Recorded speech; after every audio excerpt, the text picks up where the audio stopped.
All right, welcome back into Market Day Report. I'm Scott Shellady, otherwise known as the Cow Guy, and we've got a little bit happening today. But you know what? Like I said, 24 hours from now, this isn't going to be a matter of a hill of beans, right? We're going to have all new numbers when we get that report tomorrow. Let's take a look and see where we're sitting at right now. That's important too, I suppose. Let's see what corn was doing. It was down a little bit by about a penny. We haven't moved. We're at 458.5. That's the March contract. Down a cent, down 1 penny. We've got 1.5 cents lower in the May to 470. That's corn. Soybeans, they were a little bit better the last time around, a nickel better. We've got that March contract up 2.5 cents, 12.39 evens last there. So we're only about 5 cents off the low of the day, 10 cents off the high. We're 2.5 cents higher in the May to 12.50. How about wheat in Chicago? Chicago wheat market, well, that's off 7.75 cents to 603. That has not changed since the last time we were there. That's only 3 ticks off the low. May's down 8 cents to 6.15 3/4, and that's 2 ticks off the low.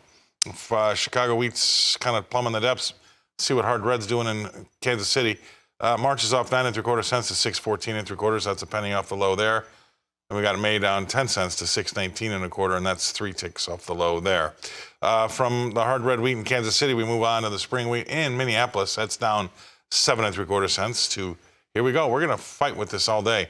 We're right on the low, $7, spring wheat in March. We'll see if we can hang on there. That's going to be the Maginot line, as they say. 7.5 cents lower in the May, right behind it to 709.75. And then let's finally take a look at cotton. We'll get to our guest analyst. That's up 116 points to 81.34, and that's the March contract there. Let's bring in our next guest analyst, and that's going to be Tommy Grisafi. He's with Advanced Trading, and he comes to us from the town that I was born in, Tommy. Good old Des Moines, a Des Moines Methodist. Thanks for thanks for joining the show. I journeyed like a pilgrimage to the birthplace of the cow guy on his 2-year anniversary. Can you help me? I'm going to ask you a few questions. I was giving a speech when Consumer Price Index came out. That number came out a little hotter than to be expected, right? Correct. Inflation is not going away. We were looking for the last month's read was 3.1. We were looking for 3.2, so they expected it to come up a little higher, and it actually came in at 3.4. Mm-hmm. So. I do say this. I do want to thank the good people here at the Holiday Inn. I stopped off the highway from Quad Cities to Des Moines. I've noticed over 100 semis in the ditches. Some horrendous. Horrible. I'll send you pictures. But one thing I was thinking, I was half smiling. With all the technology we have, and we're going live from the Holiday Inn, folks. You can't drive on ice. Black ice is, we haven't figured that one out yet, how to go 80 miles an hour on black ice. So with all the good things we have going in 2024, but folks watching the show are wanting to talk about grains. Tomorrow, the USDA is going to expose your sins. And every farmer I talk to at this farm show is like, I got a problem. I don't have enough sold. I don't have anything sold for 24. I screwed up 23. What should I do? First thing I say is, wish you were a client. I could have probably helped that. After you have the heart attack, wanting to get healthy isn't exactly the easiest thing to do, right, doctor? Exactly right. And then you search for a doctor that tells you that you're okay, right? Well, it's like our parents telling us we're good looking. I'm sure your mom still lies to you. Exactly right. She needs her eyes checked, I think. All right, so we're going to get this report. So whatever the prices are going to move, just how violently in which direction is really what's left to talk about. But I will say this, though, to your point. I feel like that there has been a lot of, I don't have any hard evidence, but anecdotally, a lot of farmers were undersold. But at the same time, they didn't, they thought they weren't going to get the crop they thought. And on top of being undersold, they brought in more bushels than they thought they were going to. So that kind of added to the problem. Mm-hmm. Great genetics. Even the great drought of 2012, I think we produced 12 billion bushels instead of, say, 14 billion.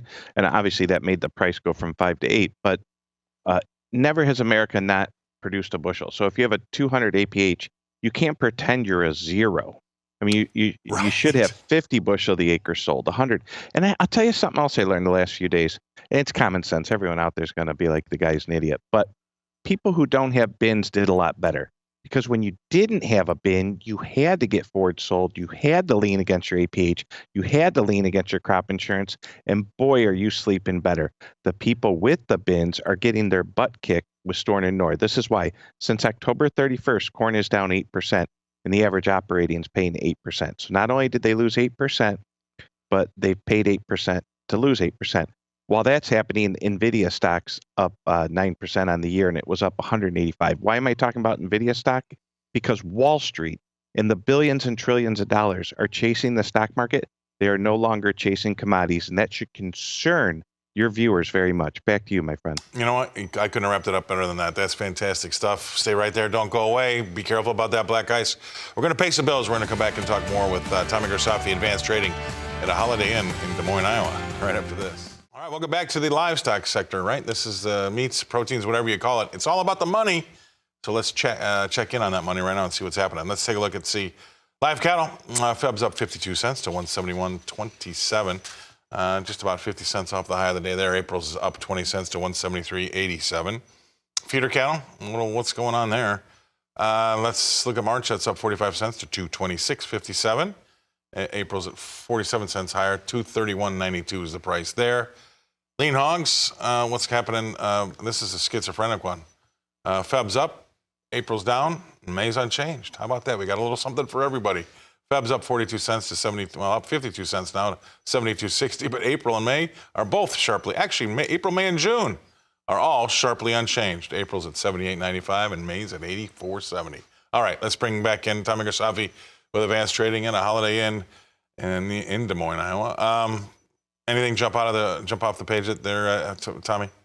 Well, the weather, I just Brady Huck's watching. Brady Huck from Dodge City, Kansas is watching live right now, one of our fellow brokers. But he raises cattle out there, and this weather is, it's winter, but this is tough weather on the cattle, tough weather on the livestock.